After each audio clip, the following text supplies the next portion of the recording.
vamos a tener un tema súper interesante que es la salud nutricional en el paciente transgénero, y para eso vamos a contar con la presencia de la coordinación de la charla de nuestra reunión científica de hoy, la doctora Mabel Ferraro.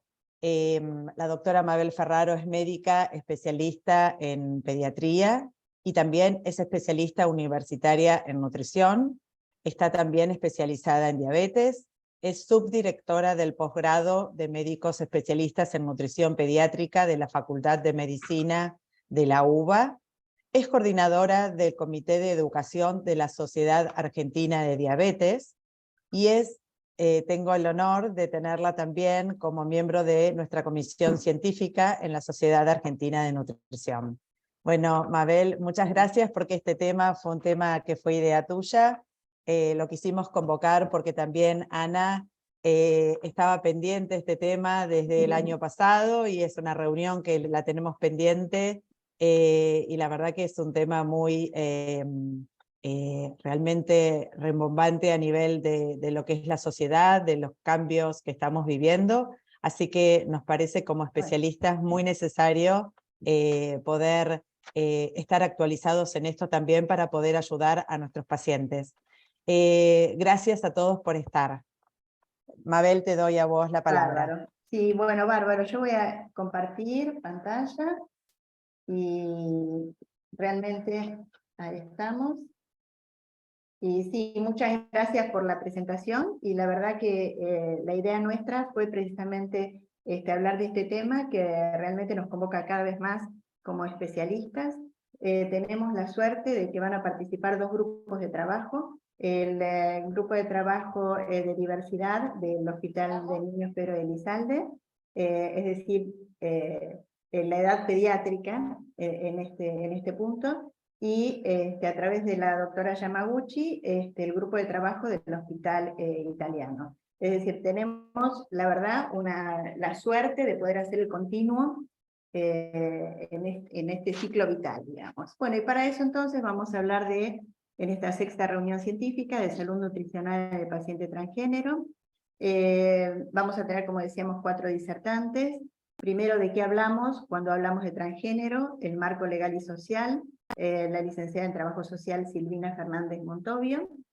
Después vamos a hablar de lo que nos convoca como, digamos, como médicos desde lo orgánico, ¿no? Los riesgos de la hormonización a lo largo del ciclo vital, el impacto en el hueso y en el músculo en la adolescencia, con la doctora Verónica Figueroa, y el riesgo cardiovascular ya en la adultez, con la doctora Nadia Yamaguchi. ¿Y qué hacer para cambiar el paradigma? La licenciada también en Trabajo Social, que sería el cierre, Emilia Martínez. Y entonces, bueno, les voy a presentar.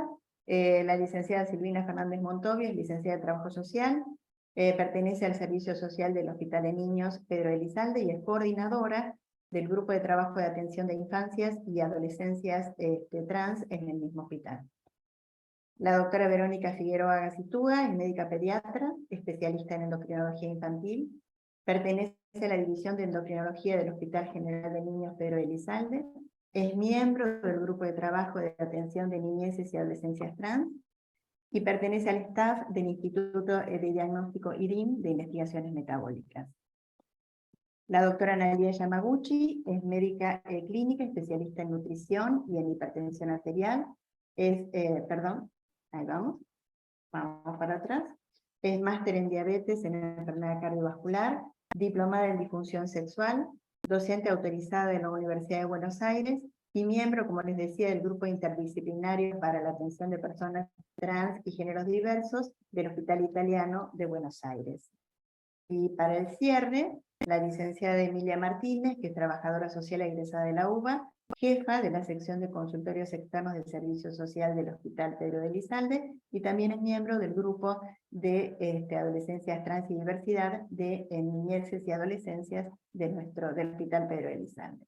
Así que bueno, ninguna de las disertantes tenemos conflictos de interés para esta presentación, y bueno, ya le voy a dejar de compartir, y le voy a dar la palabra a la licenciada Silvina Fernández Montovio, que nos va a hablar precisamente del marco legal. ¿Dónde estamos?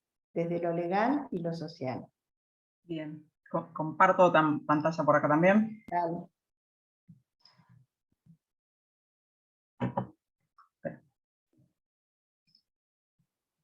minuto.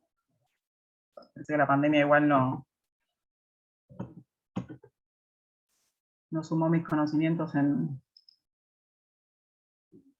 la tecnología. Ahí está. Bueno, ¿se ve? Bien. Bueno, un poco lo que hablábamos con Mabel cuando nos invitó a participar. La idea es contar brevemente un poco la idea de lo que hablamos cuando hablamos de identidad de género o identidad transgénero y el marco legal que hoy nos acompaña. Ahí está.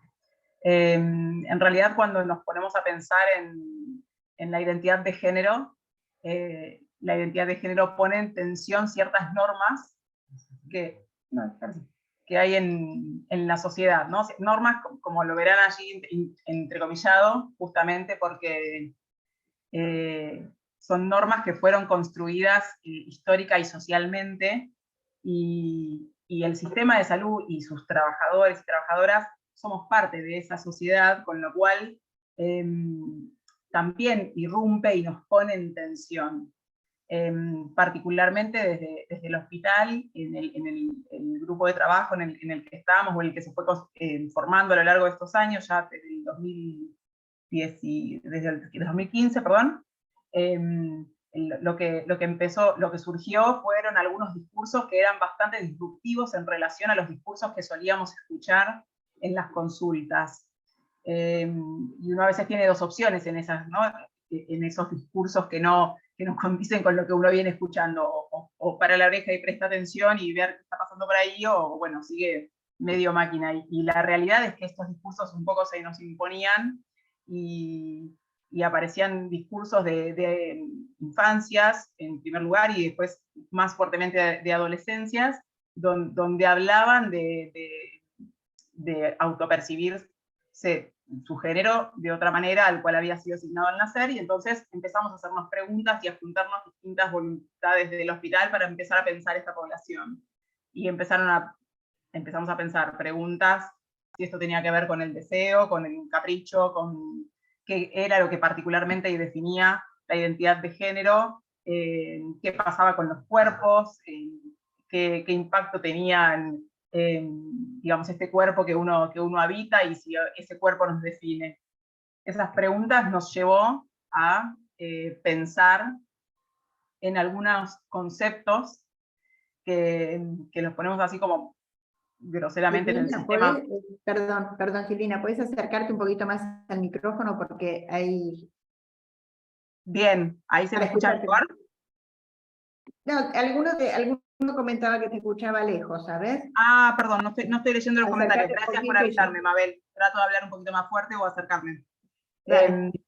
Como decía, aparece esto de empezar a desarmar algunos conceptos, como es fundamentalmente el sistema sexo-género-deseo, que ahora lo comento, esta heteronorma que se va formando, estas normas que hablábamos antes, heteronormas, normas, cisgénero, como cada uno lo quiera llamar, y empezar a pensar y a repensar si la identidad, como nos fue planteada en algún momento, era fija o binaria o estanca, como algo estanco. Y todo esto son preguntas.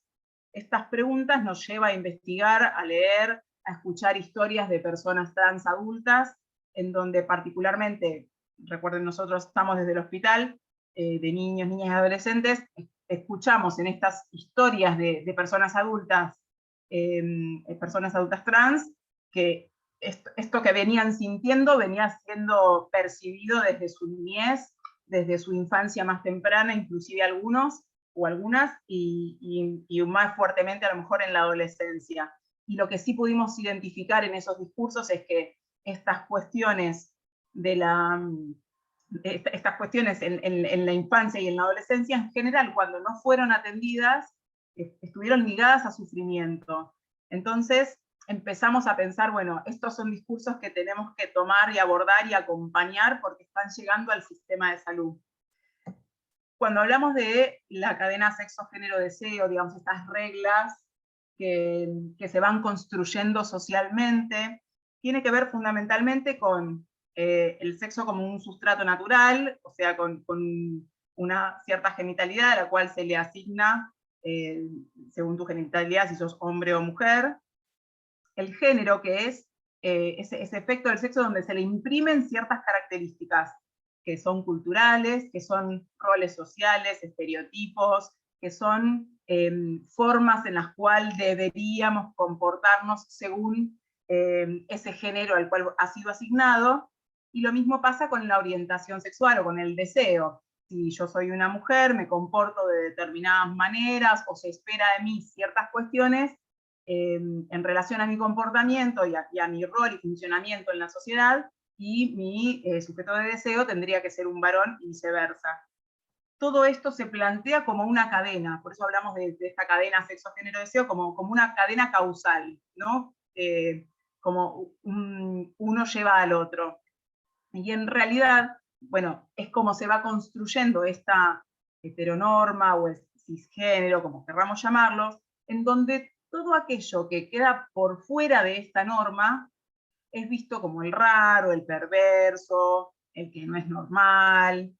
Y el tema o el mayor problema de esta situación es que queda socialmente por fuera de la categoría de sujeto de derecho.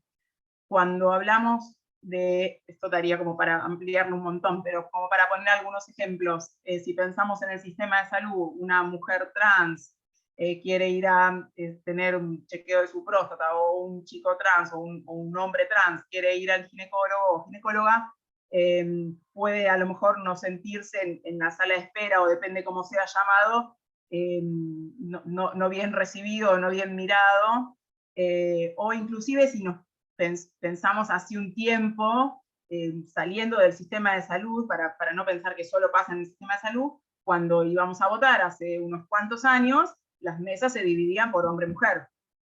¿Sí? Entonces, de alguna manera, aquellas personas en las cuales no coincidían con esta norma de que la genitalidad coincidiera, o el género coincidiera con el sexo asignado al nacer, el género asignado al nacer, digamos, quedan por fuera de ciertas categorías de derechos, como poder acceder a la salud o acceder al voto, ya sea por sentirse excluido o por autoexcluirse. Lo que nosotros fuimos pensando y conectando en relación a lo que fuimos leyendo y a lo que fuimos básicamente escuchando también, es pensar la identidad de género, posicionarnos en función de entender la identidad de género como un sentimiento que es íntimo, se piensa, se siente, se construye, no es binaria ni es fija, y básicamente nos tratamos de posicionar justamente no pensar en cuerpos equivocados, porque si no estaríamos invitando a nuestros consultantes a entrar en el binarismo. Bueno, no, si te sentís mujer, entonces deberías tener tal o cual cuerpo, y en realidad tratamos de, por lo menos desde nuestro, no sé si tratamos, invitamos a pensar, y en el proceso que cada uno va gestionando y realizando, poner en tensión estas cuestiones.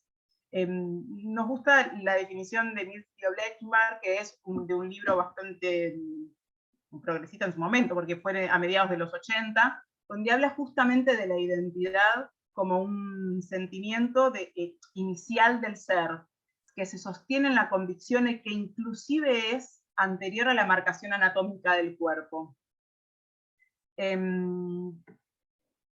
Lo bueno de este posicionamiento es que también acompañan los marcos legales. No es menor como trabajadores y trabajadoras del sistema de salud tener marcos legales que nos acompañen en nuestras prácticas, más allá de las creencias y los posicionamientos de cada uno. En nuestro país adhiere a los principios de Yogyakarta, son principios que se acordaron internacionalmente de cómo aplicar la legislación sobre derechos humanos a las cuestiones de orientación sexual e identidad de género. Son muy sencillos, son 29 principios que se googlean fácilmente, pero esta es una de las legislaciones a las cuales adhiere nuestro país, y después hubo otras también, está la ley de matrimonio igualitario y demás, pero fundamentalmente está la ley de identidad de género, que se sanciona en el año 2012, Cabe destacar que la ley de identidad de género tiene que ver con comunidades y digamos la lucha y de las distintas diversidades en pos de poder tener una ley acorde a lo que les estaba pasando. La ley es una ley, es muy sencilla, es corta, pero es contundente en sus definiciones y en su posicionamiento. Yo marqué algunos artículos, no tiene más que esto, son 13 artículos, digo, pero marqué a lo mejor estos artículos en los cuales, en el caso del artículo 2, hace una definición concreta de identidad de género, en donde habla, como ven allí, de la vivencia interna e individual del género tal como la persona lo siente, que puede corresponder o no con el sexo asignado al momento del nacimiento. ¿Sí? Con lo cual esto es muy importante, es esto que hablábamos un poco antes, es un sentimiento individual de la persona. En el caso del artículo 5, también pongo que aborda la situación de las personas menores de edad, para quienes trabajamos con infancias y adolescencias, que las leyes contemplen, bueno, qué pasa con X situación con los niños, niñas y adolescentes, es importante, y allí está explícito que pueden también acceder a los tratamientos según la edad, acorde a su capacidad de entendimiento y demás. El artículo 11, que también es muy importante y que nos impacta en el sistema de salud, donde habla del tratamiento integral de salud sin la necesidad de la intervención judicial. Esto es importante porque anteriormente había que solicitar, digamos, para algún tipo de intervención en el cuerpo, la autorización judicial. Y también lo incluye en el PMO. El otro de los artículos, que es... yo marqué los que a mí me gustaban más y los más importantes, pero después cada uno lea la ley. El artículo 12 que habla del trato digno. El trato digno tiene que ver con poder llamar a la persona de la manera en la cual se autopercibe, más allá que genere o no su cambio registral. ¿Qué es el cambio registral? La cuestión de ir y realizar el cambio de documento formalmente, ¿sí? El cambio de documento, la persona puede o no querer hacerlo. Y si decide no hacerlo, por los motivos que sea, sin embargo puede tener, digamos, o debería poder tener, porque en algunos casos no pasa, ¿sí? En los lugares en donde está registrado su nombre, el nombre el cual ha elegido, ¿sí? Según su identidad de género. Y en relación al artículo 13 habla de la accesibilidad, que tiene que ver que, si bien lo deja explícito, en general la ley funciona así, pero lo deja explícito, es que ninguna norma, ninguna ley podría ser contraria a esta ley de identidad de género. ¿Sí? No puede haber un protocolo de una institución que sea contraria a la misma. Insistimos con que no es lo mismo trabajar con un marco legal que no lo haya, y también en entender que las personas trans transitan el sistema de salud en búsqueda de alguna necesidad en particular, y a veces no implica que sean personas enfermas, ¿sí? O sea, me corrijo, digo, las personas trans pueden tener una enfermedad como cualquier otra persona, digo, pero el hecho de ser persona trans y que transite el sistema de salud en búsqueda de alguna medicación o tratamiento que lo acompañe en su sentir, no implica que sean personas enfermas. Las instituciones tenemos que reacomodar en un punto nuestras prácticas, ¿sí? Y fundamentalmente, digamos, la escucha que a veces hacemos en las consultas. Para mí esto es algo que va más allá de cuál sea la disciplina que uno lleva adelante, y creo que es fundamentalmente el desafío de los trabajadores y trabajadoras del sistema de salud, poder pensar, ¿sí? Pensar nosotros, nosotras, o dejar de pensar desde una concepción binaria y heteronormativa de las personas, ¿no? De los cuerpos. Entonces creo que ese es el gran desafío en esta... Porque las leyes, como verán, las leyes pueden ser muy progresistas y están ahí a nuestro alcance, que nos acompañan en nuestras prácticas. Lo que pasa es que a veces las leyes no necesariamente tienen un impacto inmediato en la sociedad y en los distintos ámbitos, en este caso en el sistema de salud. Pero me parece que es importante como desafío, como trabajadores del sistema, poder pensar desde este lugar de una manera no binaria o no heteronormativa. No mucho más por el momento.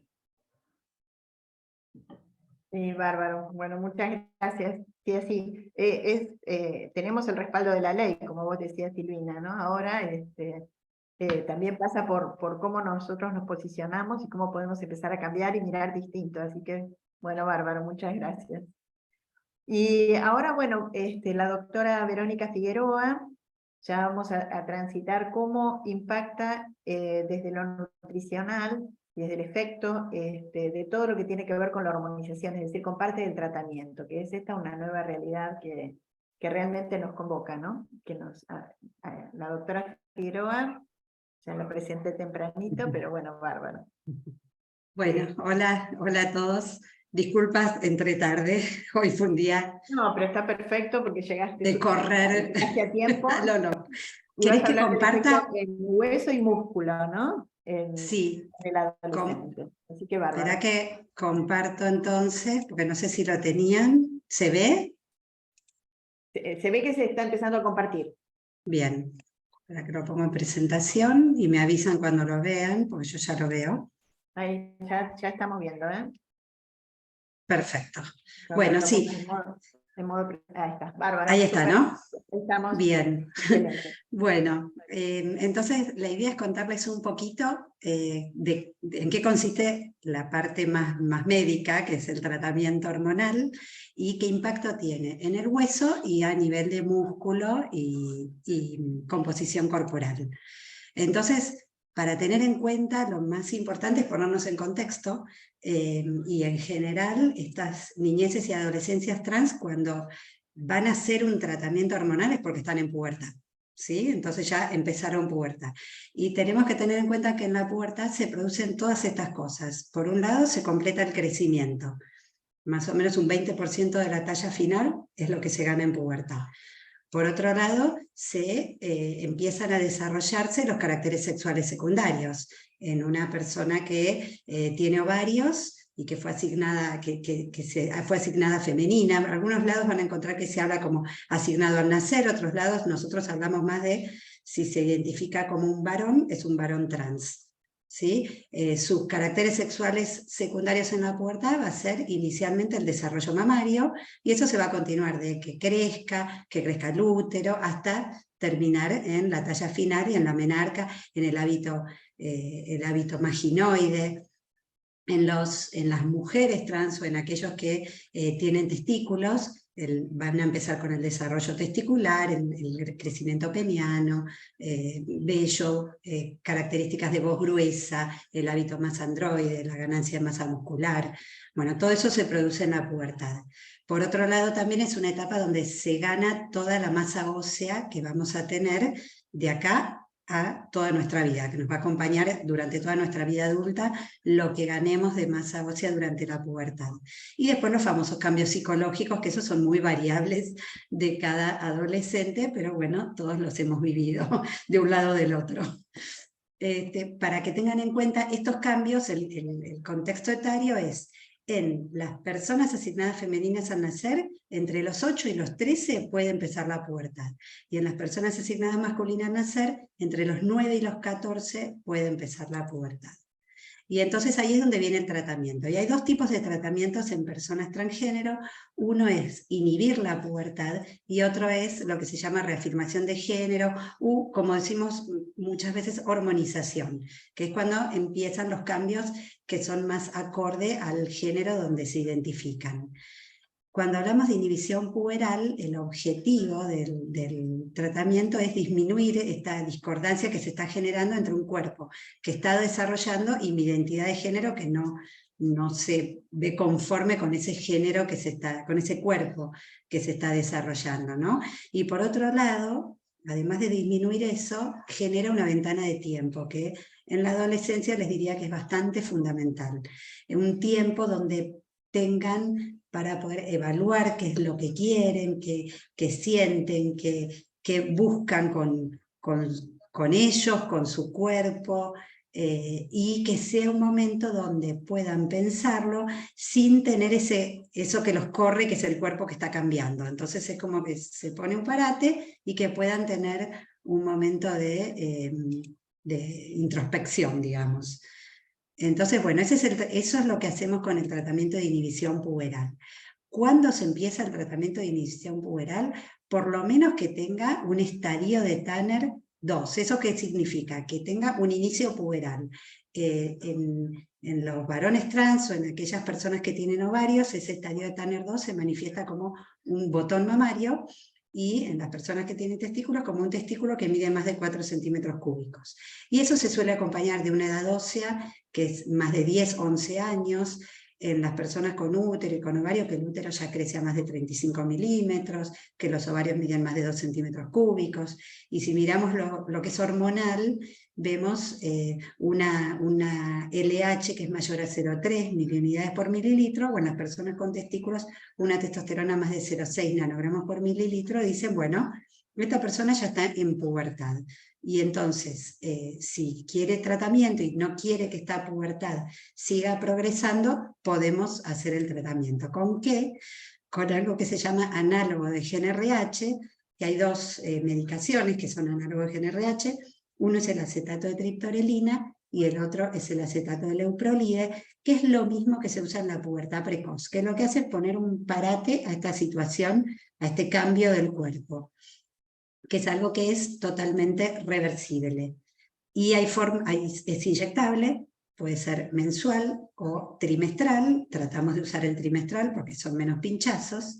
¿Y qué es lo que buscamos? Que se detenga esta pubertad, tanto cambios externos como el crecimiento mamario, crecimiento peniano, testicular, internos como por ejemplo el crecimiento del útero. Lo típico de la pubertad, ustedes saben que es el estirón. Bueno, ese estirón también se frena cuando uno hace este tratamiento, y pasan a crecer más como una persona que no está en pubertad.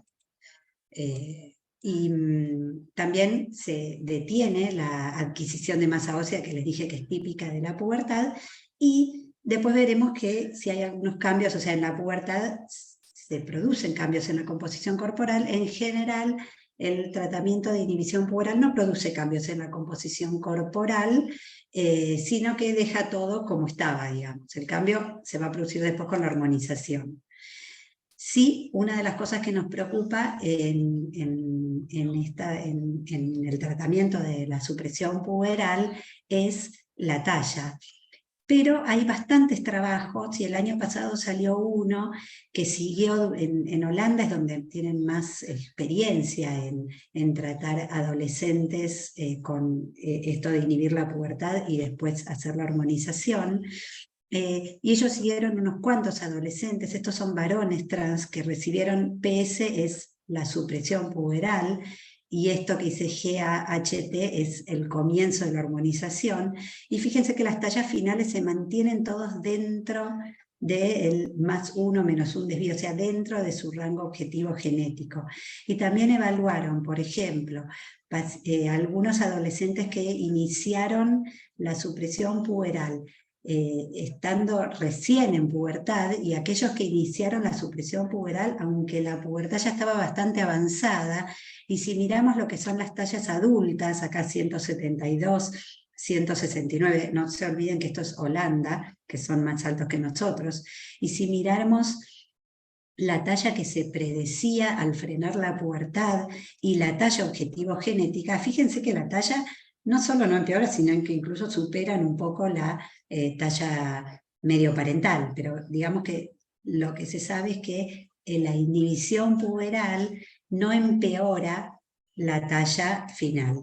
Y también hay trabajos que siguen los desvíos de talla, si empezaron la pubertad cuando les faltaba mucho alcanzar la talla final, o sea, lo mismo con una pubertad muy avanzada o con una pubertad más incipiente, y las tallas finales más o menos se mantienen dentro de lo normal. Por lo cual, en ese sentido, en cuanto a inhibición puberal y talla, estamos bastante tranquilos que no se afectan. Sí hay una realidad que los varones trans en general se quejan de su talla, porque bueno, sabemos que el tener un cromosoma Y aporta más centímetros, aunque sea una misma genética. Entonces, por ahí una talla media para alguien que es XX de 1,60, para alguien que es XY es bajo, pero lo que vemos es que no se altera con respecto a su potencial genético y a su talla genética. Otra cosa que nos preocupa es qué pasa con la masa ósea, ¿sí? ¿Qué pasa con esta detención de masa ósea? Estos son los primeros adolescentes que vimos en el hospital, donde les hicimos densitometría inicialmente. Estos son los varones trans y estas son las mujeres trans, y inicialmente las densitometrías son normales. Esto está descrito y después les voy a mostrar que las mujeres trans suelen tener una densitometría ya basal un poco más baja que los varones, pero están dentro de valores normales. Y estos que vemos acá son, los azules son las densitometrías basales y las naranjas son las densitometrías post-análogo de GnRH, o sea, post-tratamiento de supresión puberal.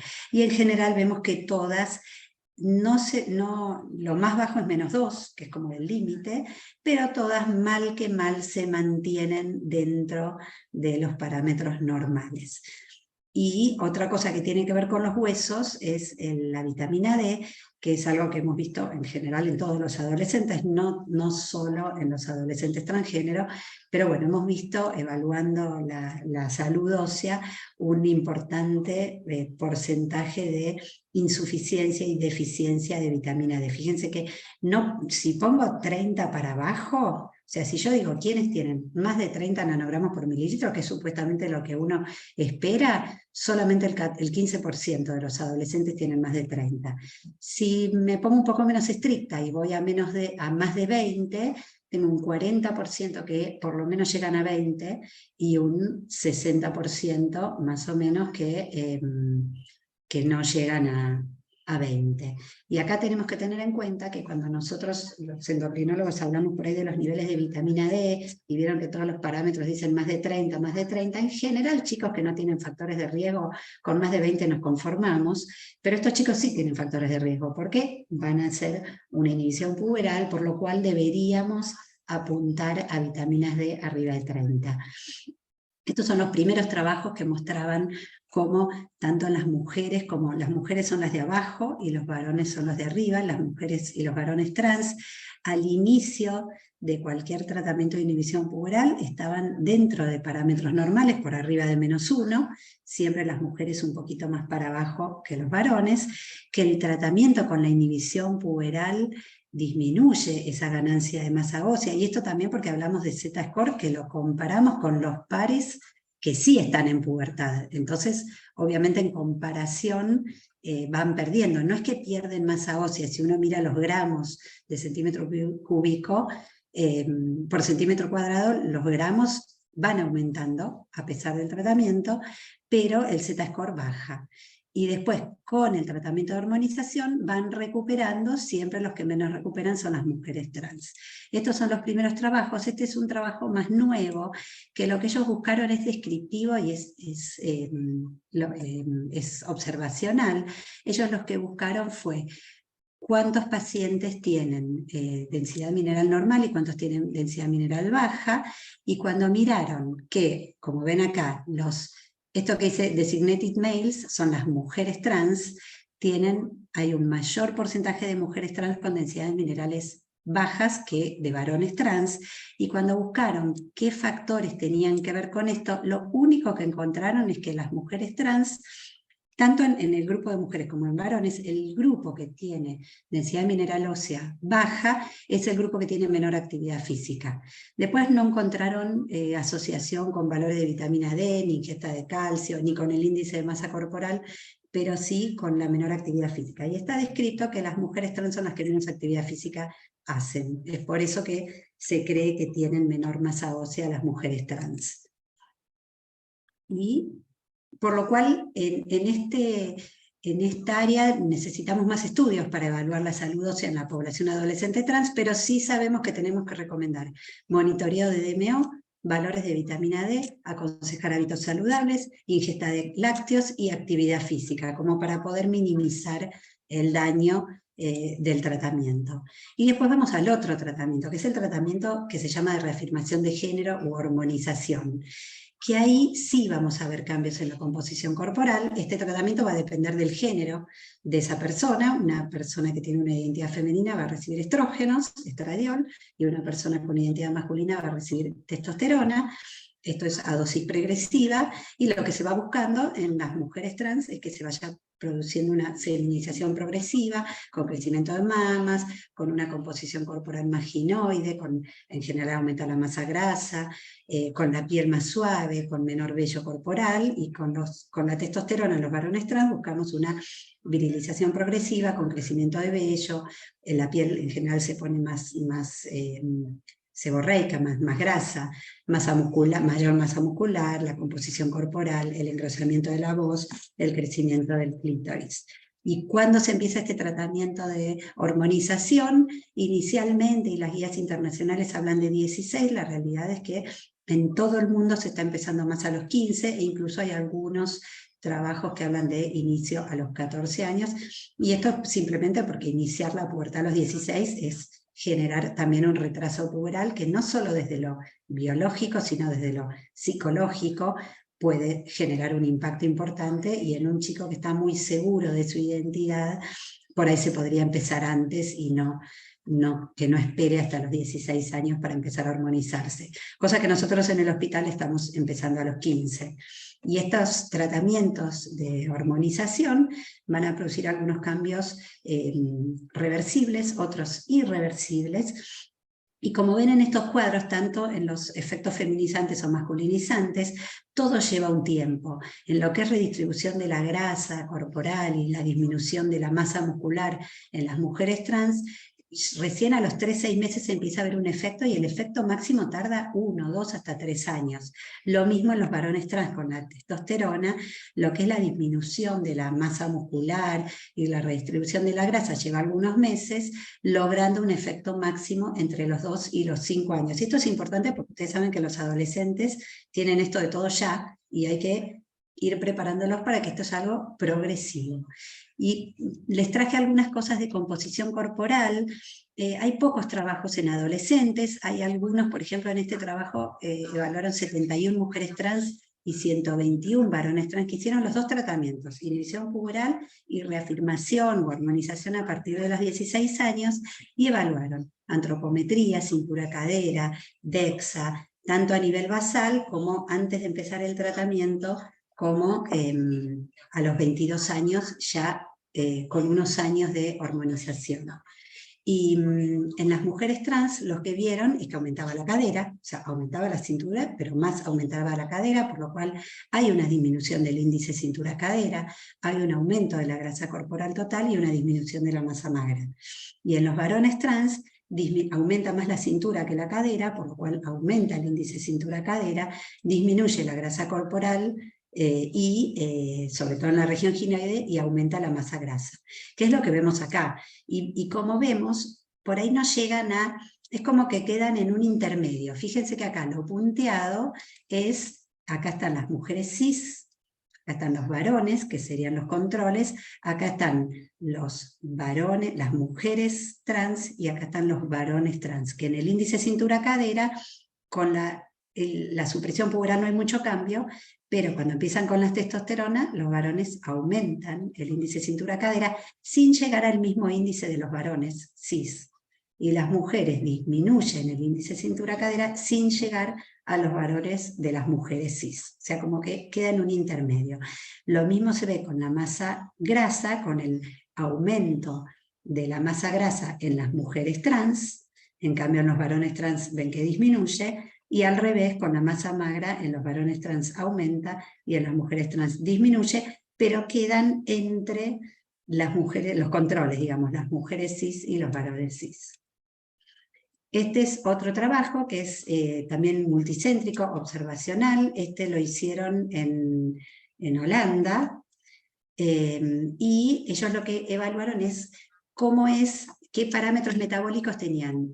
A nivel basal, 78 prepúberes y 296 púberes, acá están las edades medias, y como ven acá, yo no sé, como llegué tarde no vi si Silvina y Emi mostraron algo de nuestros consultantes, pero en la infancia, en general, si miramos mujeres varones es mitad-mitad. En cambio, si miramos en la adolescencia, vemos más varones trans que mujeres trans, que es lo que vemos habitualmente. Y lo que ellos encontraron, evaluaron un montón de parámetros, fíjense, desvíos de talla, de índice de masa corporal, porcentaje de sobrepeso, porcentaje de obesidad, porcentaje de cuántos tienen tensión arterial sistólica alta, tensión arterial diastólica alta, colesterol, HDL, LDL y hemoglobina glicosilada en los que iniciaron hormonización. Entonces, estos son prepúberes y estos son controles de la misma edad de este control de perdón, esto es de Estados Unidos, no es de Holanda, les dije mal, que tienen controlados todos los parámetros, esto lo saben ustedes los nutricionistas más que yo, y fíjense que lo único que encontraron es una HDL, o sea, más porcentaje de HDL baja en púberes transgénero, pero nada más. En el resto, a nivel basal, no encontraron casi nada de diferencias entre los adolescentes que no se hormonizan, no hacen ningún tratamiento.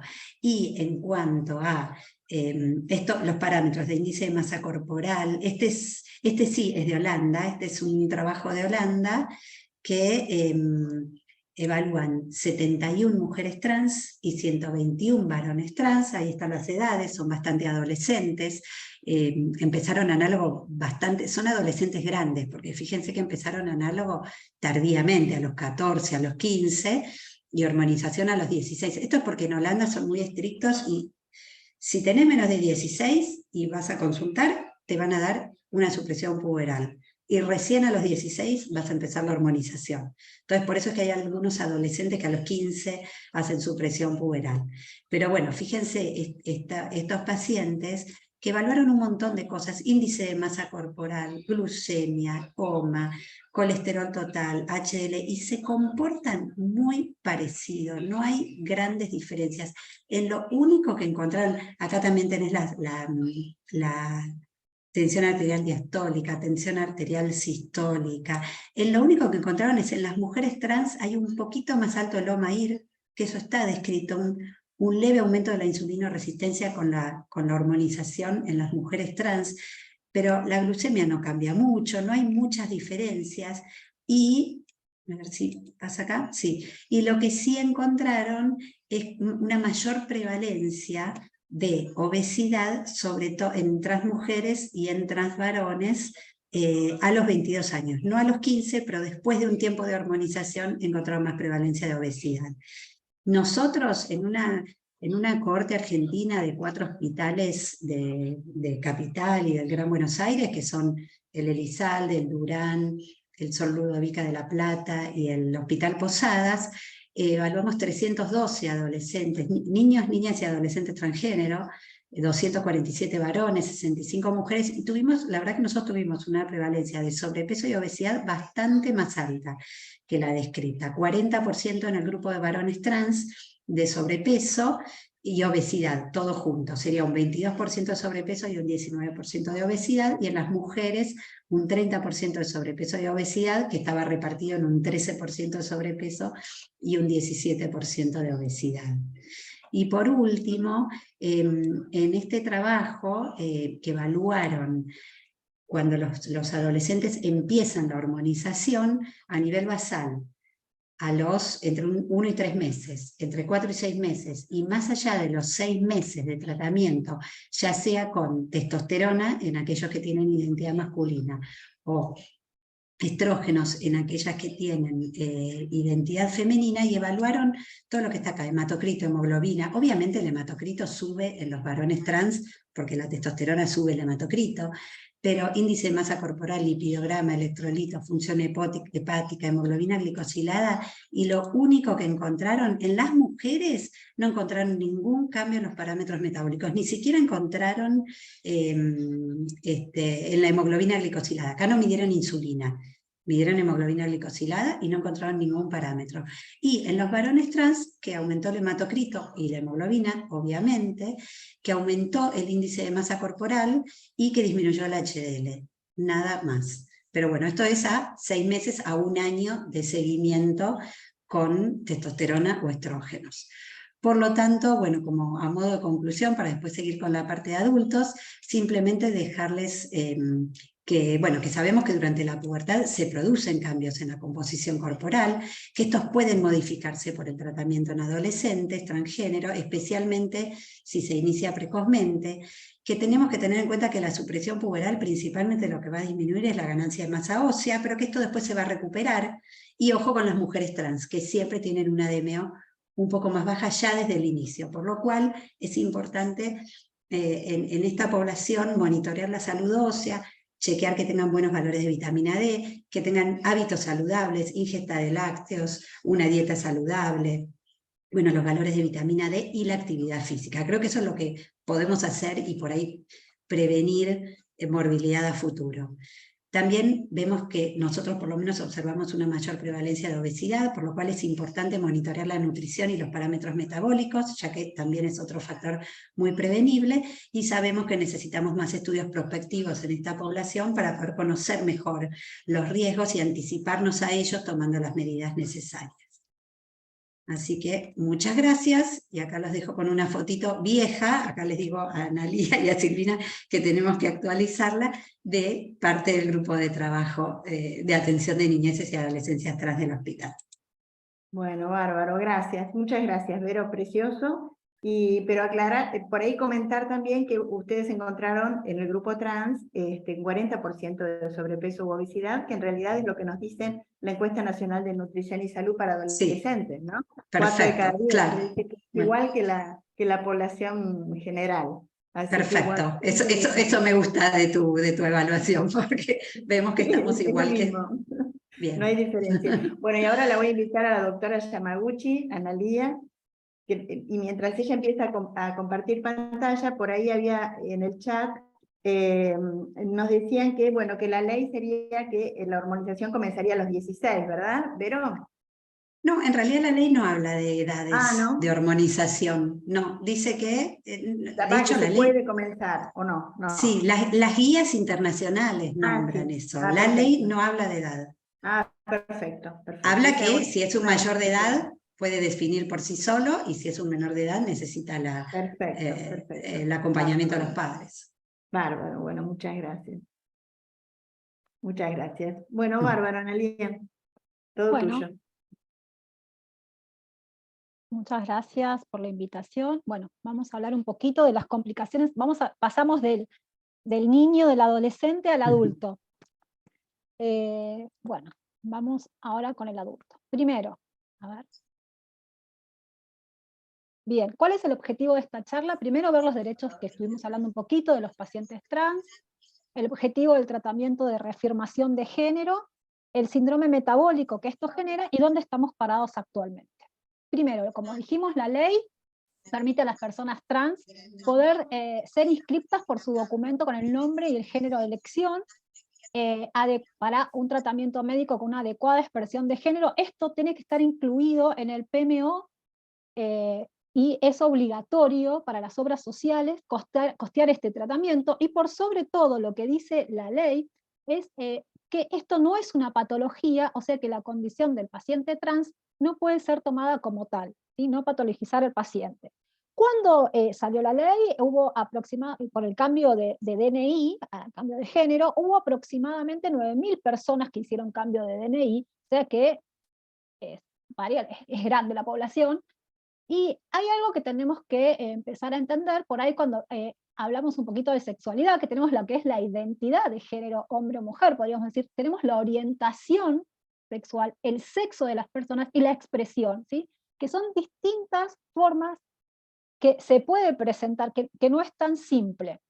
Bien, en el censo, por fin tenemos algo en Argentina, que es en el censo del año pasado, tenemos que el 0,02% de la población se considera no binaria. No estamos hablando de transgénero, sino no binaria, ¿sí? 8.000 personas se consideran no binarias.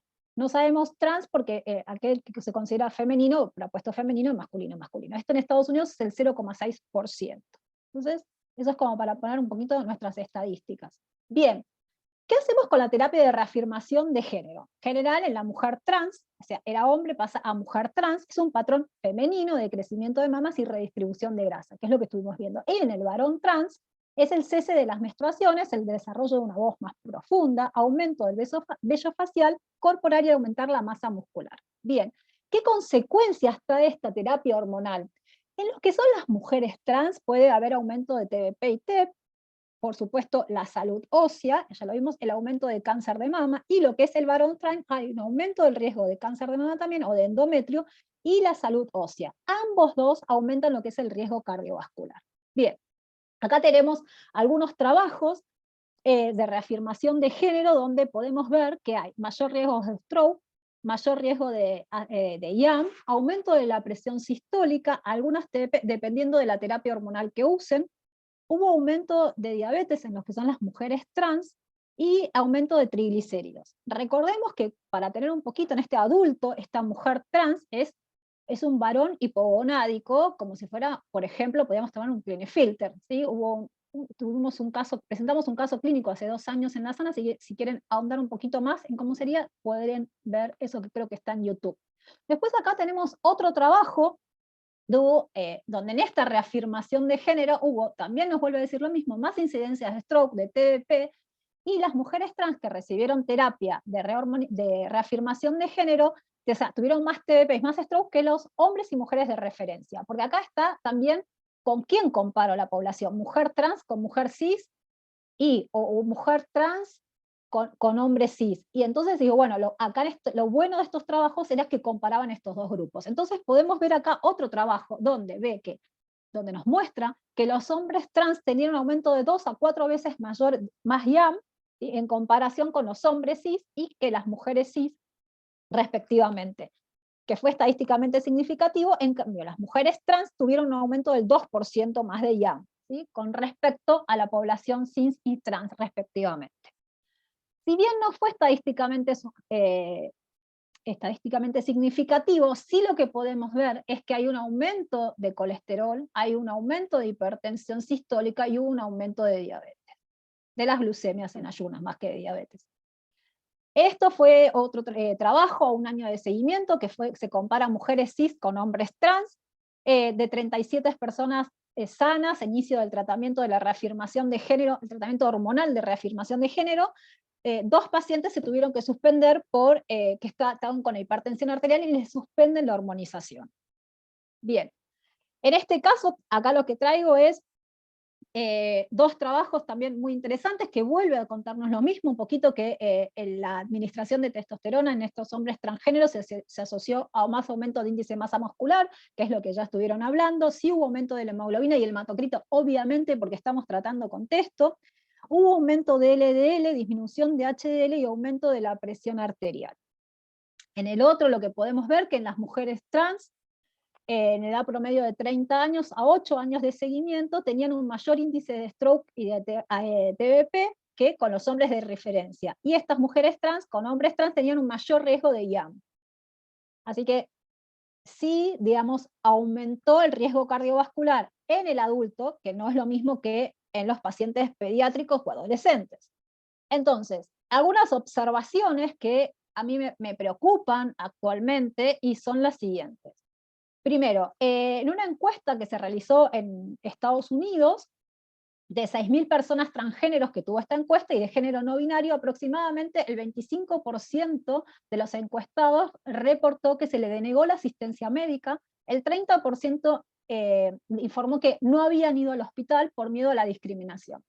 Entonces, esto también, tengámoslo en cuenta, que puede ser parte de los problemas que tienen la salud del paciente trans. Entonces, lo que sí vamos a tener es un aumento de la insulinoresistencia y del peso. Estoy hablando en pacientes adultos.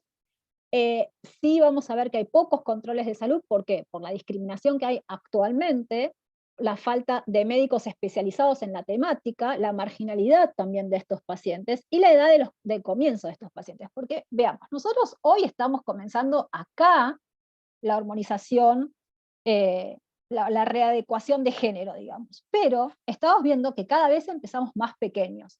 Entonces, esto tenemos que tenerlo muy en cuenta. ¿Por qué?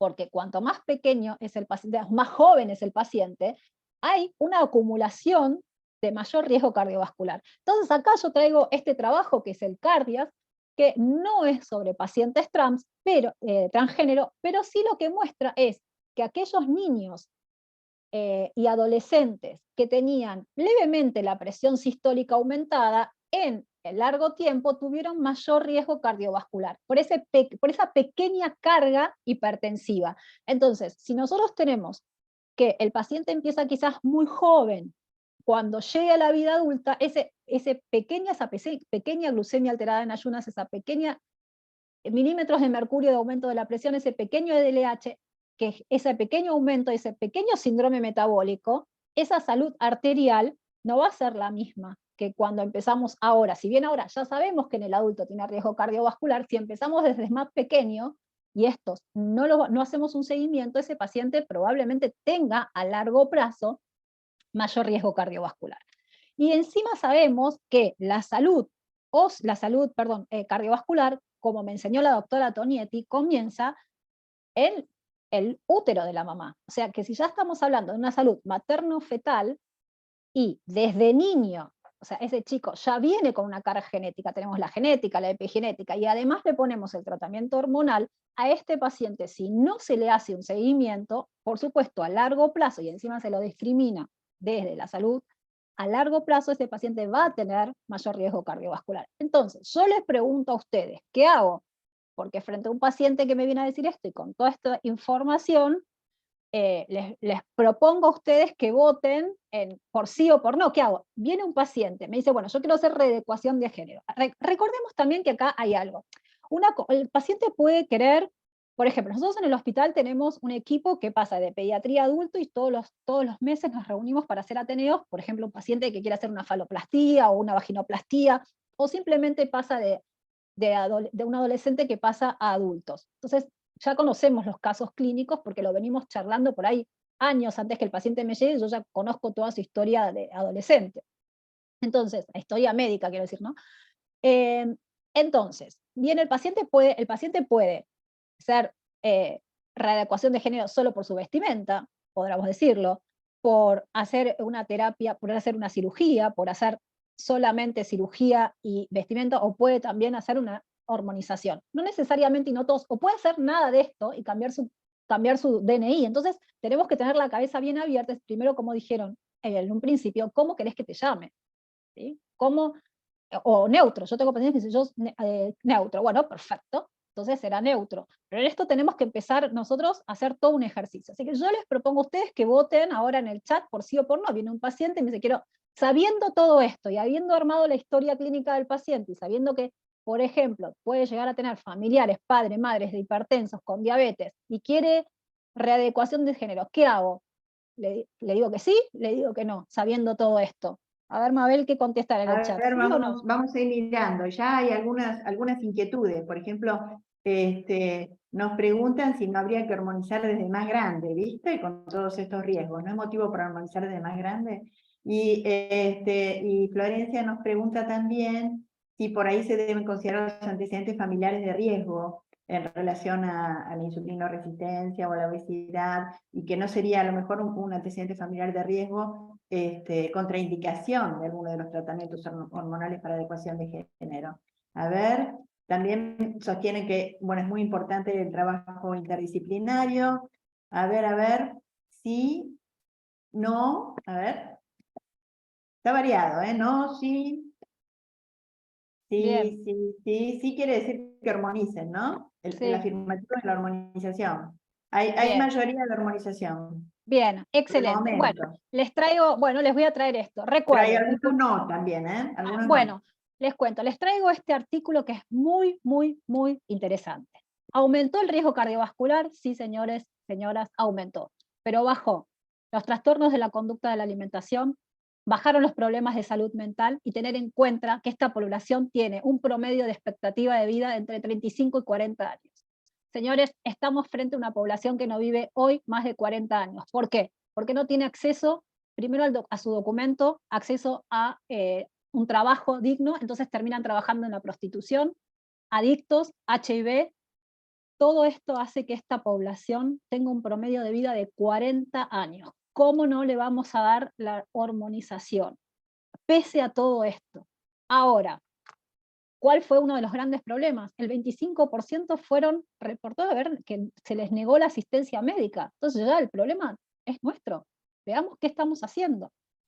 Entonces, con todo esto que les conté y sabiendo que tiene un promedio de vida de 40 años, como conclusión, yo les quiero dejar para que ustedes empiecen a ver que yo soy, si bien estos son los datos que hay hoy, soy bastante, tengo, ¿cómo decirlo? No soy negativa, ¿sí? Creo que haciendo charlas como esta, estudiando y comprendiendo la temática, podemos cambiar el paradigma hacia un futuro donde estos pacientes mejoren todo su riesgo cardiovascular. Hacer una buena historia clínica con los antecedentes de la familia, por supuesto, terapia de hormonización, en el caso, por supuesto, solicitar los estudios del laboratorio con perfil metabólico, hacer la antropometría, seguir al paciente. En todo equipo de salud trans no puede faltar un nutricionista, un médico, una médica y una licenciada en nutrición. Somos fundamentales. ¿Quién más que nosotros a tratar un síndrome metabólico? Estar atentos, acompañar al paciente. Acá lo que hay que hacer es verdaderamente acompañar al paciente que está haciendo todo este camino.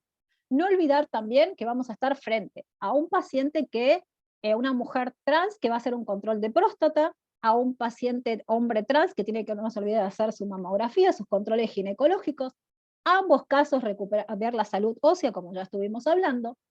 Recuerden también que vamos a estar frente a un paciente, un hombre trans, que por ahí tiene un embarazo, ¿sí? Que puede llegar a tener una pareja masculino o femenino, o transgénero o binario.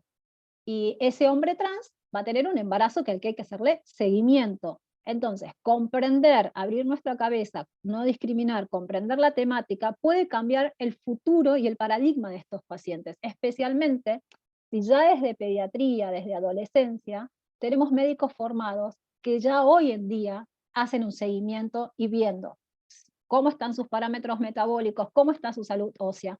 Cuando estos pacientes lleguen en varios años, no van a estar peor, vamos a estar en un lugar mucho mejor en el que estamos hoy. Además, inserción laboral, que no es poca cosa. Bien, entonces recordemos que vamos a tener un paciente cis que pasa a trans, el peso, dislipemia, la insulina resistencia, la glucemia, su diabetes, su presión. No olvidemos tomar la presión arterial. ¿Sí? ¿Para qué? Porque genera un síndrome metabólico, vamos a tener jam stroke, aumenta el riesgo cardiovascular, todo esto nosotros ya sabemos cómo tratarlo, no hace falta que me ponga a hablar nada sobre esto, ustedes lo tienen más claro que yo, así que lo que hay que hacer es pedir un laboratorio y tomarle la presión al paciente. Muchas gracias. Bueno, súper bien, Analía. Y algunas inquietudes, voy a aportar algunas inquietudes antes de hacer el cierre con Emilia, ¿no? Acá nos preguntan, por ejemplo, ¿qué pasa si se suspende el tratamiento hormonal? ¿Hay alguna Nada. dificultad? No, yo por ejemplo, nosotros tenemos pacientes que, por ejemplo, pacientes hombres trans que suspenden para poder quedar embarazada. Nada, le hacemos el Claro. seguimiento, seguimos el embarazo. Por lo Y menos otra desde... pregunta es, ¿el hombre trans que amamanta tiene que suspender el tratamiento hormonal? Sí, claro. Perfecto. Sí, re. Perfecto. Bueno, bárbaro. Esto se ve que es un continuo. El riesgo también es un continuo, pero el acompañamiento también es un continuo, ¿no? De pediatría, que la verdad que está... Y bueno, bárbaro. Y después vamos a hacer las preguntas y todos los intercambios. Y ahora, bueno, Emilia Martínez, por favor, vamos a hacer el cierre, tu presentación. Te invito a compartir. ¿Cómo no? ¿Qué Díganme hacer si para cambiar el paradigma, no? A ver. pequeño gran cierre, ¿no es cierto? Bueno, me parece interesante todas las preguntas y todo lo que surge, y por ahí retomo algo de lo que dijo Analía, lo último que dijo, ¿no es cierto? Esto de cambiar el paradigma, la primera interrogante o la primera pregunta es si podemos hablar de un solo paradigma al interior de las prácticas en salud, ¿no es cierto? Si existe algo homogéneo en el campo de la salud, como en la vida misma, ¿no? porque no hay una sola persona consultante, no hay un solo estilo de persona consultante, porque los trabajadores y trabajadoras de la salud tampoco somos todos iguales, ni por las características del sistema de salud, en particular en la Argentina, ¿no? Un sistema que tiene distintos efectores, tanto del ámbito de la salud pública, el ámbito de la salud, de la seguridad social y del ámbito de la salud privada, ¿no es cierto? Por ahí me parece interesante algo que salió al principio para pensar esto de hay un Horacio y hay dos Samsung, ¿no es cierto? Y por ahí la idea es no dar por sentado quién es la persona que tenemos delante, ¿no es cierto? Pensar en la singularidad de cada persona que viene a una consulta, más allá de su aspecto físico, más allá de su nombre registral, ¿no es cierto? Por el otro lado, por ahí, para pensar que no hay recetas y no hay un solo paradigma. Por ahí el paradigma que habría que cambiar es de la necesidad de ampliar la mirada y la escucha al momento de atender. Que la inclusión de la biología y de todo el impacto que los tratamientos puedan tener en la biología no es la única cuestión a tener presente, no es la única variable a que nos preocupe, ¿no es cierto? Que toda la persona no es solamente un sustrato biológico, no es solamente un cuerpo físico. Somos personas en cuanto a sentires y en cuanto también a deseos y necesidades. Algunas de las preguntas lo reflejan, ¿no? Para pensar también que un paradigma que habría que tener presente al momento de atender, de acompañar a las personas, en cualquiera de sus edades, ¿no? Niños, niñas y adolescentes, es el lenguaje y el uso de los términos como pauta de cuidado, ¿no es cierto?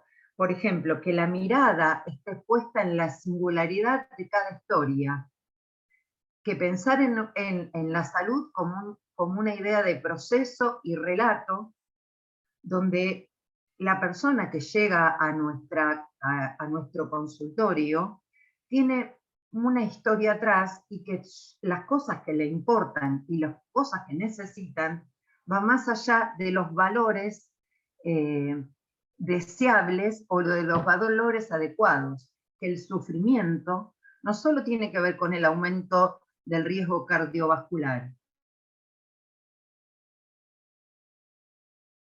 como una pauta de cuidado. Quizás el desafío es la incertidumbre de darnos cuenta que hay un otro que es el dueño de su propio cuerpo y también elige los tratamientos, como los hacen también las otras personas, las personas no trans. Uno puede a una persona cis sugerirle un estilo de vida, un tratamiento adecuado, pero hay algo de la libertad del otro que se pone en juego. Me parece que el sistema de salud, en lugar de tener una mirada paternalista y por ahí, digamos, censurante frente a ciertas cuestiones que rompen la norma esperada, lo que tiene que hacer es empezar a acompañar estas historias vitales desde una escucha atenta y respetuosa.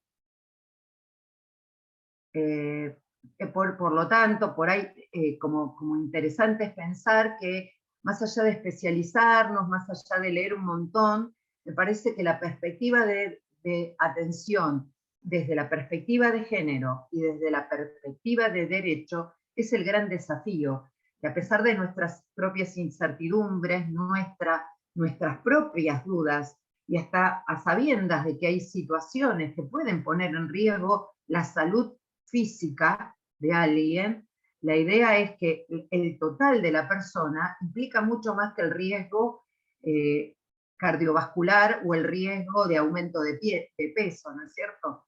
que humanizar la atención es vernos como un todo.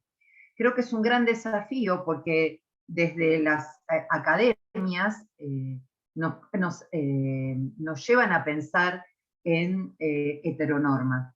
Todas las especialidades fuimos educados y educadas en la vida desde la heterosexualidad. Entonces eso implica un montón de despojarse de un montón de cuestiones y de un montón de dudas y de miedos para poder atender desde el otro frente a mí. Por ahí no mucho más que eso, ¿no es cierto? Esto, que pensar en que una persona se aleje del sistema de salud intentando cuidarlo, es una contradicción, ¿no? Que alguien, por retrasar la hormonización, por pensar que no es el momento adecuado, se termine alejando, o por el otro lado, busquen el camino de la informalidad, cómo inyectarse y compren en el mercado clandestino hormonas, es mucho más riesgoso. En relación a los niños, niñas y adolescentes, nuestra mirada, si bien tiene un respaldo legal desde el hospital, siempre nos parece interesante la escucha atenta al relato de esa niña, de ese niño y de ese adolescente, y también de la familia que lo acompaña.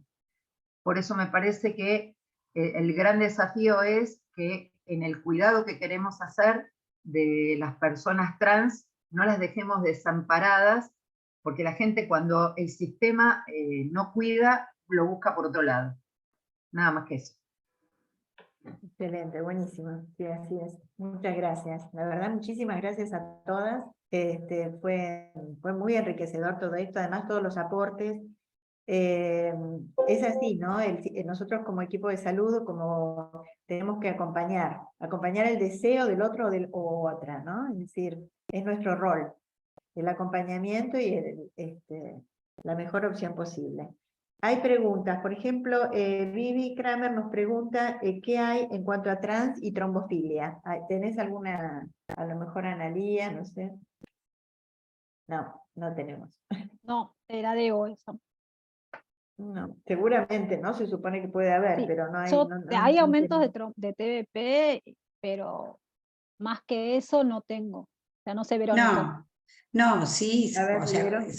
cuando vas a dar estrógenos, en el interrogatorio pesquisar si hay algún antecedente, algo, y si hay, primero que lo vea el hematólogo, pero Claro.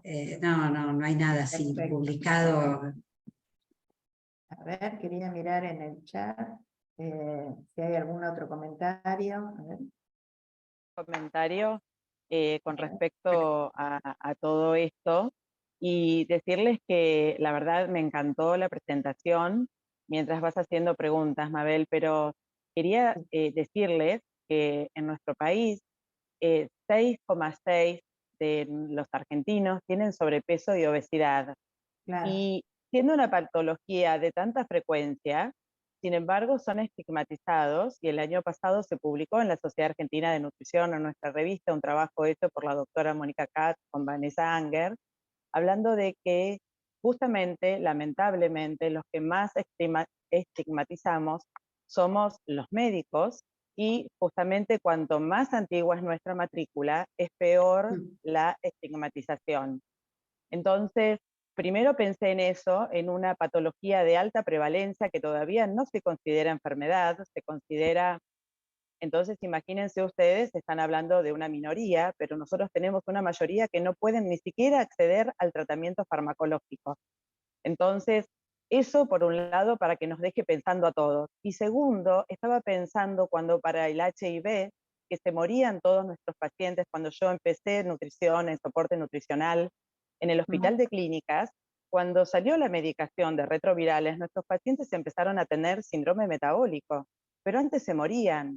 Entonces, destaco muchísimo lo que ustedes dicen, Silvina, y tu última presentación, porque creo que el paciente es el que elige, por supuesto, a pesar del riesgo cardiovascular que pueda tener la prioridad de decir, bueno, quiero arriesgarme porque es lo que yo siento y lo que realmente a mí me hace feliz, que es mucho mejor a ser ignorado y a estar en la oscuridad, como también dijo Analía, donde pueden vivir en la calle y la expectativa de vida es muy corta por los riesgos y no por la hormonización. Y me parece que eso nos tiene que a nosotros, como personas en la salud, dejar este mensaje que es muy importante. Pero les vuelvo a decir lo de la obesidad, que es tremendo esto de que muchísimos médicos manden al paciente a nuestros consultorios diciéndole no te opero, no te miro, no nada, porque tenés que bajar 25 kilos antes de que hablemos.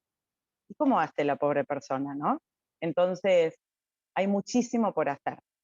Es así, y Yo- además también sí, cambiar nuestra propia mentalidad, porque el ejemplo del HIV que vos pusiste surgió mientras estábamos conversando en la presentación de la charla, ¿no? Es decir, a nadie se le ocurrió que no se iba a tratar un síndrome metabólico secundario a una medicación, ¿no? Y entonces ahora también tenemos que tratarlo, tenemos que acompañarlo.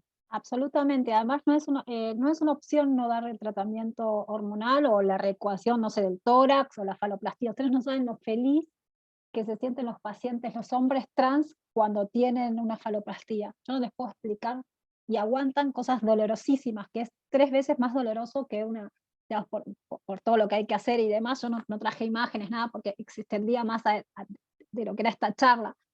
Pero los felices Claro. que se sienten, porque yo les pregunto a ustedes, si ustedes que se autoperciben mujer o el que está ahora así, hombre, si estuviesen en un cuerpo cambiado, ¿cómo se sentirían? ¿Sí? Claro. Entonces, y mismo los hombres trans, que no necesariamente van por ahí a una cirugía, pero el que lo va es que realmente la felicidad que sienten, por eso yo siempre digo, es una readecuación o reafirmación de su género. ¿Sí? Pero esto es lo que tenemos que Y, entender. no, y además otra cosa, con respecto a lo que decían, a veces nos ha pasado de adolescentes que están con depresión, que están con obesidad, con un síndrome. Hay mujeres, muchos varones trans que tienen, por ejemplo, síndrome de poliquistosis ovárica, y decir, yo sé que la testosterona por ahí le genera un poco más de hipertensión, o obviamente si tiene 600 de triglicéridos, primero vamos a pedir que vaya a nutrición, pero si no a veces motiva las dos cosas. Lo que hacemos nosotros en pediatría a veces es empezar con menos dosis, no hace daño, lo ayuda, ve que está hormonizándose y mientras tanto se motiva para bajar un poco de peso, bajar esos factores de riesgo que sabemos que van sumando, porque tampoco es que es solo la testosterona la que lo pone en factor de riesgo porque bajó el HDL o que subió un poco la presión. Es un montón de cosas y si esa hormonización inicial ayuda a que esté con menos depresión, a que se anime a hacer actividad física. La verdad es que en el combo el balance es más positivo que negativo. Absolutamente. Yo soy muy optimista porque creo que toda esta realidad va a cambiar y que en 10 años, cuando yo hable de la salud trans en el adulto, no voy a estar hablando de esta expectativa de vida y probablemente tampoco en el riesgo cardiovascular. Porque si lo vamos tratando a tiempo, por supuesto va a haber un riesgo, pero tratado a tiempo y desde pequeño también, porque estamos desde ahora mirando, porque ya aprendimos lo que es esto. Entonces, digo esto, el síndrome metabólico, ¿no? Entonces, al tener tanta experiencia nosotros, es estar presentes y acompañar al paciente, ¿no? Así que yo soy muy optimista. En Y la realidad, mirada Mabel, transdisciplinaria, ¿no? Con Total. el trabajo social, que también es digamos, no, en realidad sumo familia, algo ¿no? en relación a los pacientes, digamos, los pacientes que nosotros en general, yo puedo hablar, creo que nosotros podemos hablar de los pacientes que vemos en el hospital, la mayoría continúa con sus estudios, tienen grupo de pares. Me parece que este pronóstico que hablaba Analía, o esta situación de muchas personas adultas trans, hoy en la población infanto-juvenil, digamos, por lo menos la que vemos, no puedo decir, por lo menos la que está llegando al sistema de salud, digamos, continúa su proyecto vinculado a la escuela. Cuando pensamos en otros momentos de las personas adultas trans hoy, que cuando eran niños o eran adolescentes, eran expulsados de su domicilio, digo, y por eso termina un poco como contaba Nelly antes, en trabajos precarios o en la prostitución o con esta expectativa de vida. Me parece que hay dos cosas, o sea, se sigue sosteniendo el proyecto porque viene acompañado por la familia, o sea, el que llega está siendo acompañado, digo, la familia en sentido amplio, por un referente afectivo, y eso por un lado, y aparece también algo importante que es, más en lo que es la adolescencia, digo, hay que alojar esa demanda, porque la realidad, cuando no fue alejada, que con algún que otro paciente nos pasó, o porque se demoró, o porque había mucho conflicto en la familia, y estábamos tratando de trabajar eso, porque esto tiene que ser acompañado por su familiar, por las personas con las que convive, o trabajar fuertemente eso. Lo fueron a buscar por otro lado, porque leyeron en internet, porque a otro le dieron tal dosis, o sea, nos ha pasado con pacientes, entonces por eso tratamos de ser cuidadosos y de pensar en la singularidad de cada situación, siempre dentro de lo que podemos y con lo que a veces termina siendo el trabajo cotidiano, que es, no es que trabajamos exclusivamente en la temática de diversidad del hospital, o sea, todos trabajamos en nuestros servicios y somos un grupo de trabajo, ¿no? Eso no es menor. Pero la realidad es que los chicos y las chicas los van a buscar afuera, por otro lado, y de una manera no cuidada. Entonces es preferible, digamos, poder alojar esa demanda e ir acompañando en función de la singularidad de la situación, porque lo van a ir a buscar por otro lado, si no. Totalmente. Cuando yo empecé con todo esto y el cambio de la ley, había un solo colegio para personas trans, es decir, para personas trans donde podían terminar el secundario. Yo soy una paciente trans que había terminado el secundario y que ya a raíz de la ley pudo insertarse y estaba trabajando en una oficina del Estado. Y era la primera vez que ella tenía una obra social y que se sentaba, yo trabajo en un hospital privado, que se sentaba y que la llamaba y estaba feliz primero que la habían llamado por su nombre, por su documento, o sea, estaba realmente feliz. Y eso fue esa situación. Hoy en día no necesita ir a ningún colegio nocturno para pacientes trans, porque hoy ya es impensado. En ese momento, ¿qué será? Claro. El reprogresismo, hoy es impensado. ¿Cómo le vas a cambiar a un chico de colegio? O sea, Claro. sus propios compañeros se adaptan mucho más, tienen la cabeza mucho más abierta que nosotros. Todo esto no sucede, por eso digo, esto es la realidad de hoy, pero no va a ser la realidad del mañana. Por eso yo soy muy optimista. Hoy el chico sigue en su colegio. O sea, a nadie se le ocurre que lo van a sacar. Y si Hay una sucede, pregunta, tienen la sí. herramienta de la ley, como digo, de la Exacto. herramienta de la ley, de los organismos de derecho, del equipo de salud que acompaña y que a lo mejor hace un llamado a la escuela diciendo, mirá, está pasando esto, traten de modificar. Digo, hay como otras herramientas también. Totalmente, por Así es. suerte. Hay una pregunta, chicas, dice, ¿han visto cambios de humor en el tratamiento hormonal en varones trans? No, la verdad es que no mucho. No, te diría que los cambios que ves son más son buenos, está menos Claro. deprimido, está más contento, Claro, claro. no he visto agresividad, ni impulsividad, ni nada de eso. Perfecto. Será que nos tocan todos los felices, pero la verdad que Claro.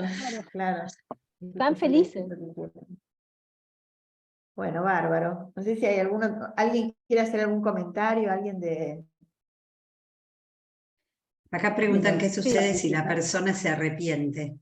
Ah, Bueno, la bueno, hormonización por se la eso dejo a hay un Verónica. tiempo, ¿no? Sí. Con respecto, yo te voy a hablar qué pasa con las cirugías, que ahí... Claro, ahí. Sería. Claro. Por lo menos en nuestro hospital no es que viene y me dice, me quiero operar, hacer una vaginoplastía, chao, listo, mañana te operás. No, lleva 6 meses, lo empezamos a tratar en el equipo, tenemos una psicóloga, una asistente, una trabajadora social, y lo clínico, el cirujano, todo. Y el cirujano viene y plantea el caso, y para llegar a la cirugía son 6 meses mínimo, por todo lo que lleva, porque tiene la depilación definitiva, un montón de cosas que hay que hacer, y charla mucho, y nosotros mucho con la terapeuta que lo va siguiendo, ¿sí? Porque ahí sí, en ese caso, no hay vuelta atrás.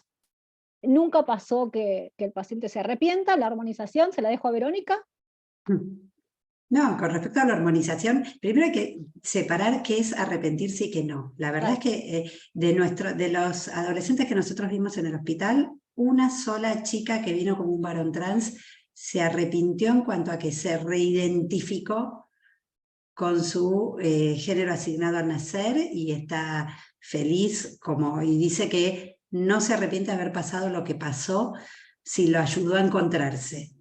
Te diría que es la única. Después, a veces el arrepentirse, hay muchos adolescentes que dicen, hasta acá estoy bien con la hormonización, logré lo que yo quería y no quiero continuar con esto, y por ahí quiero, no sé, no menstruar, y se puede hacer algún tratamiento para no menstruar, pero no y después, si una persona recibió testosterona un tiempo y quiere dejar de recibirlo, si tenía alopecia androgénica va a recuperarlo, si tuvo acné va a mejorar, la fuerza muscular va a disminuir un poco. Obviamente, si el clítoris creció, eso no vuelve, si la voz está gruesa, no va a volver. Pero después, incluso, nosotros hablamos mucho del riesgo de fertilidad, ni siquiera se sabe cuándo. Vos mismo dijiste, hay hombres trans que recibieron años de testosterona y después se pueden embarazar. De hecho, les aclaramos a los adolescentes, mirá que recibir testosterona no es un método anticonceptivo aunque no menstrues. Se lo porque decimos el riesgo todo existe. el tiempo, cuidado que podés quedar embarazada, embarazado. Pero bueno, no es que... Sí.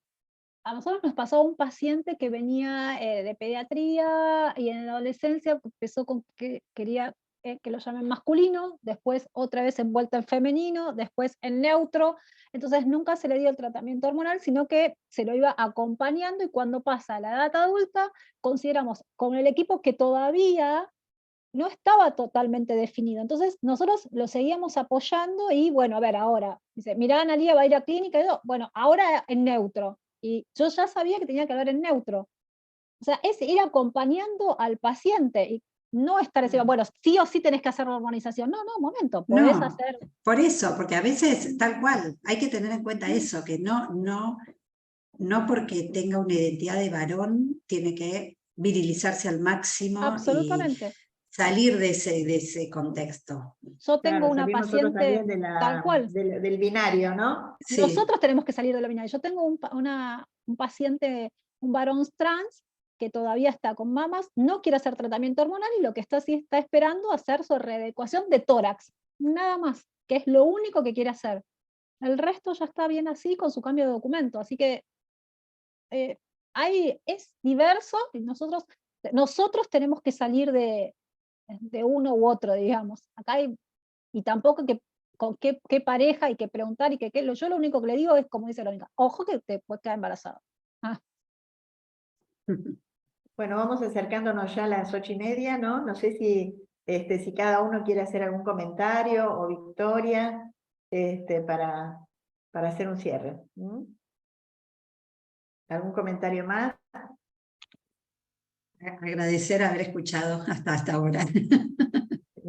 No, muchísimas gracias, la verdad que fue súper interesante tener esta temática en la Sociedad Argentina de Nutrición, así que les agradezco muchísimo a todas haber estado hasta esta hora, a los que estuvieron en el chat también, a todos, y bueno, mucho por trabajar, mucho por delante, pero muchas gracias.